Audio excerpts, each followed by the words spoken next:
Guys, like what I've said earlier, gagawa po ako ng carbonara request ng aking pamilya Saragosa. Ayan po, nag-boil na ako ng pasta and then magigisa na ako using olive oil. Ayan, i-golden brown ko ang ham.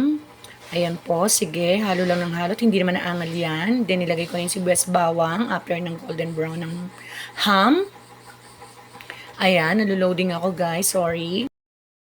Medyo lobot pa ang ating brain, kaya loading muna. Ayan, gisa lang po natin ang mushroom. After gisa-gisa na yan, susunod na natin mamaya ang mga panimpla, pepper and salt. Yan. Sinasama ko po yan sa paggisa para yung lasa lumabas na. Yan po ang sikreto. Ayan guys, halo lang. And then naglagay po ako ng cubes. 4 cubes yung gamit ko guys kasi yun yung available dito sa bahay.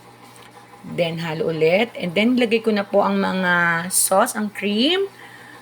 Ayan, super halo hanggang sa makuha natin ng tamang lapot.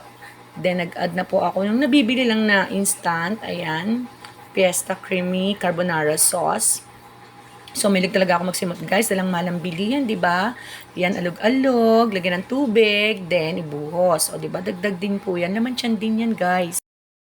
Ayan, timplahan na natin according sa inyong preference. And then, nag-add na rin po ako ng cheese. Ayan. Duran. Ayan, nag-grated ko na siya. Then, halo-halo ulit hanggang sa mag-melted na ang cheese sa ating sauce. Hanggang sa mag-incorporate na silang dalawa. And then, tikim-tikim na lang din tayo. Ayan na guys, ang aking finished product para sa aking mga mababait na neighbor. Pamimigay ko po siya. Ayan, pag mabait kayo sa akin, mas mabait ako sa inyo. Ayan guys, para sa aking mga neighbors. Thank you guys. Hope you like this video. Love you all. Thank you Lord for this food. Mwah.